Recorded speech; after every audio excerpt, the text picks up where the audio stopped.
नमस्कार, सुस्वागतम, वेलकम, अभिनंदन। मैं हूं डॉक्टर वाय राखी। हाँ, मैं एस्ट्रोलॉजी में मैंने टैरो कार्ड में ज़रूर डॉक्टरी की है, लेकिन आज मैं आपको एक डॉक्टर की मज़ेदार कहानी सुना रही हूँ। डॉक्टर पटनायक इनका नाम था। बड़ी तेजी से गाड़ी से उतरकर एक आदमी एयरपोर्ट की तरफ दौड़ रहा था। भाग भाग कर उसने अपना बोर्डिंग पास दिखाया और फ्लाइट के अंदर उसने एंट्री करी। राहत की सांस ली। फ्लाइट पे सीट पर जाकर बोला, घंटी बजाई, एयर होस्टेस को बुलाया और बोला, एक गिलास पानी। एयर होस्टेस ने मुस्कुराकर कहा, क्यों सर, लेट हो गए? बोला, हाँ बस फ्लाइट छूटने ही वाली थी, पता नहीं आज तो चमत्कार ही हो गया, वरना हमेशा एयरपोर्ट आते वक्त बहुत ज़्यादा ट्रैफिक मिलता है, लेकिन आज मुझे किसी भी तरह का कोई ट्रैफिक नहीं मिला। एयर होस्टेस ने मुस्कुराया, पानी दिया। जहाज उड़ने लगा।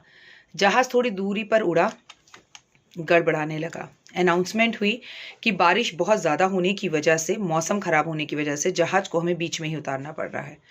जहाज को बीच में उतारा गया। डॉक्टर पटनायक जहाज से नीचे उतरे और जब वो नीचे उतरे तो वो पायलट पर ज़ोर-ज़ोर से चीख-चीख कर चिल्लाने लगे और बोले, तुम्हें पता है मेरा एक-एक मिनट कितना कीमती है? मुझे किसी का ऑपरेशन करने के लिए कहीं पहुंचना है और वो मेरा इंतज़ार कर रहे हैं और तुम्हारी वजह से मैं डिले हो रहा हूँ। पायलट मुस्कुराया और मौसम की तरफ देखकर बोला, ये मेरे हाथ में नहीं है। इतने में एक आदमी पायलट की और डॉक्टर पटनायक की सारी बातों को ध्यान से सुन रहा था। उसने कहा, सर, आपको जिस हॉस्पिटल जाना है, जिस शहर जाना है, वो यहाँ से बहुत करीब है। आप चाहें तो आप टैक्सी कर कर भी जा सकते हैं। पटनायक साहब ने उसका धन्यवाद किया, टैक्सी ली और टैक्सी में बैठ गए। आंधी तूफान और बारिश बहुत तेज थी, लेकिन फिर भी ड्राइवर गाड़ी चलाए जा रहा था। कई किलोमीटर गाड़ी चलने के बाद समझ में आया कि ड्राइवर अपना रास्ता भटक चुका है। आंधी बहुत थी, तूफान बहुत था, बारिश बहुत थी। बड़े सहजता के साथ एक ही बात जो है ड्राइवर ने बोली कि माफ़ी चाहता हूँ, लेकिन हम रास्ता भटक गए हैं। पटनायक साहब को बहुत गुस्सा आया। उन्होंने ऐसे दूर नज़र कर कर देखा तो एक घर दिखा जिसमें एक डिम सी लाइट जल रही थी, लेकिन वो एक्चुअली लाइट नहीं थी, दीपक था। बारिश में भीगते हुए वहाँ पहुँचे। एक अम्मा वहाँ भागवत गीता का पाठ कर रही थी। उन्होंने बोला, अम्मा क्या मैं आपका फ़ोन इस्तेमाल कर सकता हूँ? अम्मा मुस्कुराई और बोली, फ़ोन? हमारे घर में ना फ़ोन है, ना लाइट है, ना पानी है। हाँ, लेकिन वहाँ चरनामत पढ़ा है, गीता का भी पाठ किया है, इसे पी लो। इसे पीने से थकान दूर होगी और आगे की आप ज़रूर यात्रा कर पाओगे। ये बोलते ही उस दीपक की लौ के अंदर माँ गीता पढ़ती रही। पटनायक साहब को वो चरनामत पीकर बहुत अच्छा लगा और उन्होंने कहा, ये आप क्या कर रही हैं? जो भी आप कर रही हैं, आपकी भक्ति में बड़ी शक्ति है। इतने में उस पटनायक साहब ने देखा कि बगल में एक छोटा-सा बच्चा कंबल में लिपटा हुआ है, जिसे अम्मा बार-बार गीता का पाठ कर कर उसके सर पर हाथ फेर रही थी और उसे बार-बार जगाने की कोशिश कर रही थी। पटनायक साहब ने कहा कि क्या हुआ? बोली, कुछ खास प्रार्थना कर रही हो क्या? बोली, मेरी तो बस एक ही प्रार्थना है जो मैं भगवान से कर रही हूँ, लेकिन तुम्हारे लिए तुम्हें क्या चाहिए? मेरे घर में खाने-पीने को कुछ नहीं है।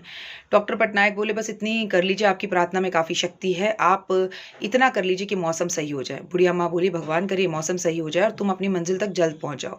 मैं तो प्रार्थना कर रही हूँ अपने इस पोते के लिए जो मौत और ज़िंदगी से झुलस रहा है।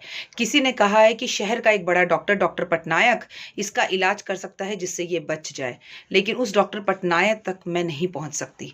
अब डॉक्टर पटनायक हंसकर मुस्कुराने लगे और बोले, वो डॉक्टर तो मैं ही हूँ। आपकी प्रार्थना में बहुत शक्ति है, भगवान ने मुझे आपके पास यहाँ बुला लिया। मुझे एक और ऑपरेशन करने के लिए दूसरे शहर में जाना था और भगवान ने मौसम खराब करके मुझे यहाँ तक बुला दिया। ये कहानी उन लोगों के लिए है जो कहते हैं बहुत समय से हम प्रार्थना और पूजा कर रहे हैं, लेकिन हमारी प्रार्थना और पूजा पूरी नहीं होती। जब भगवान आपके काम करने पर आते हैं तो आसमान से उड़ता हुआ जहाज भी धरती पर ले आते हैं। आपकी राह कहीं और होती है और आपको कहीं और पहुंचा देते हैं। डॉक्टर पटनायक ने जल्दी-जल्दी में मौसम सही होते हुए देखा। उसको टैक्सी वाले को बुलाकर उस बच्चे को हॉस्पिटल ले गए, उसका ऑपरेशन कराया और आज वो बच्चा बिल्कुल स्वस्थ है। श्री कृष्ण भगवान ने गीता में कहा है, जब जब बुलाओगे तब तब दौड़ाऊंगा। लेकिन क्या सच में हम भगवान पर बिलीव करते हैं? अपने विश्वास के अंदर उस बुढ़िया के जैसी, उस अम्मा के जैसी शक्ति को लेकर आओ। फिर बड़े से बड़ा जहाज, बड़े से बड़ी मुसीबत, बड़ी से बड़ी प्रॉब्लम को भी ईश्वर चंद मिनटों में सही कर देगा।